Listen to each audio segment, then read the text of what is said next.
Well, with the springtime and the summertime comes rain. And we're down at Eco Superior at their lovely new location. And these are rain barrels behind us here. I'm here with the Executive Director, Ellen Mortfield, and we're going to tell you guys about rain barrels and what purpose they serve. Now, there's a couple of pieces here, right, Ellen, that you have holding in your hands, but this is the main barrel. Yes, this is the rain barrel. These ones come from near Hamilton, Ontario. They are refurbished pickle and olive barrels, actually. If you notice a little smell, that's they are refurbished barrels. Food grade plastic, really strong and durable, over 45 gallons. And they come with all of the parts that you need to collect rainwater in your backyard. So these used to have pickles and they did. So cool. So that's the one thing we liked about these, because they're not manufactured from plastic. These are repurposed barrels, so it really fits well with our mandate. Perfect. Now, what is a rain barrel? I've heard a lot about rain barrels. What do they do?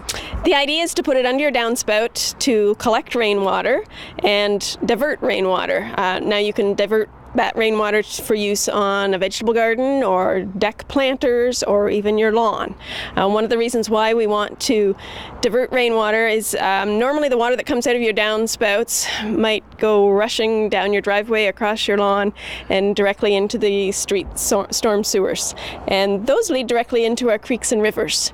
So that runoff water, when it's at high volume like that, picks up a lot of contaminants, vehicle fluids, pet waste, fertilizers, things that we use in our yard. Right. All of that is getting washed directly into our waterways. And that's what we drink. Good.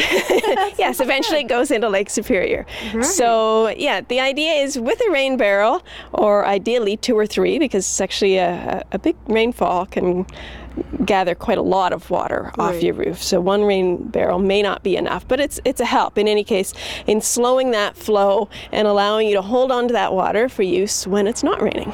So instead of turning on your taps and spending money on the water that's coming out of your taps to water your garden, you can just collect it from Mother Nature. Exactly. It's free water. Love it. No. So now how does this go together? Is it pretty? So you'd get this and then you get these couple extra parts? You can purchase this in our office. Right now, with a city water bill, we have a limited number of discounts available. So if you bring your City of Thunder Bay water account number, you can purchase this for $45. Oh. If you don't have a water account, or if you want more than 1 rain barrel, there's $65, which is still 25 or 30% less than regular retail. And it's still better than paying for water to water your garden. Exactly. Yeah, cool. So how does this go together? Okay, what we've got here is a lid, a screened lid that allows the water to go through, but keeps mosquitoes and other little critters out of the water. Mosquitoes, eh? Yeah.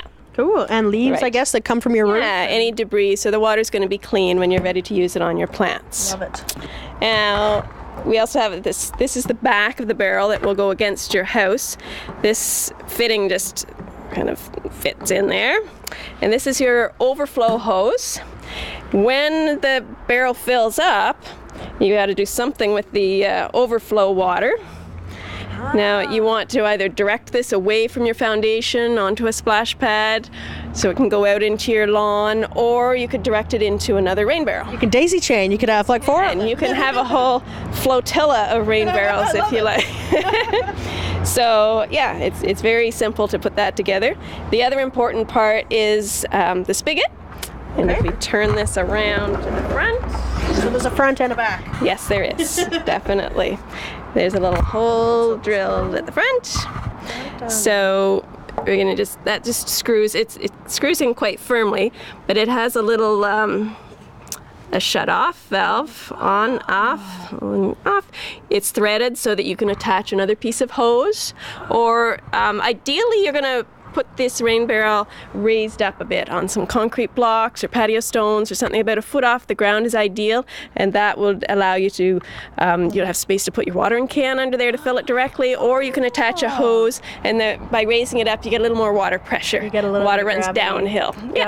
Gotcha. Well, so that's a really neat idea. So you very simple. So the best thing to do is to put it raised up, turn the little valve, fill your little watering can up. There you go. Water your plants. It's easy. Now, you actually have one set up on this building, right? We do. We use one to water our little rain garden at the front of the property. Let's go check it out.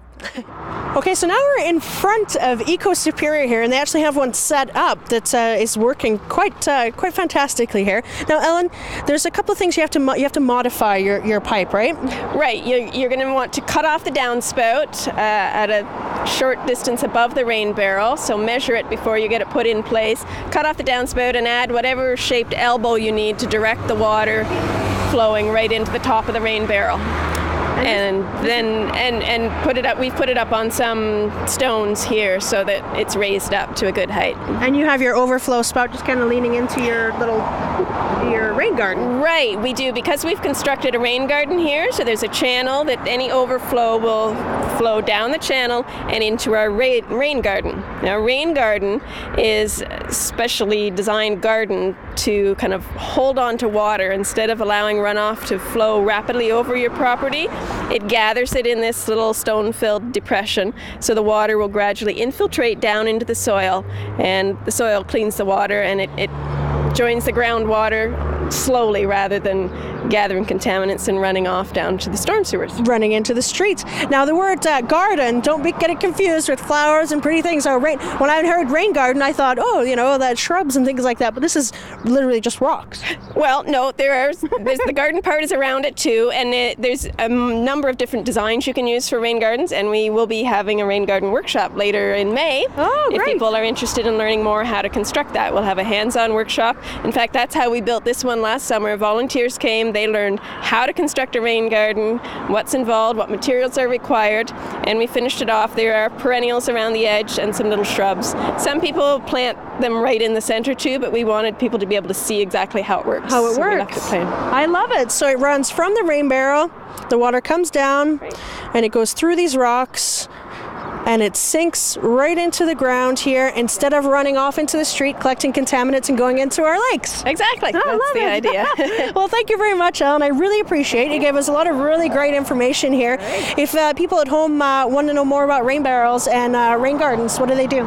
They should call our office at 624-2140, or they can check our website, ecosuperior.org. Perfect. Thank you so much. Take care. Stick around for more on Shaw TV, and don't forget to like us on Facebook.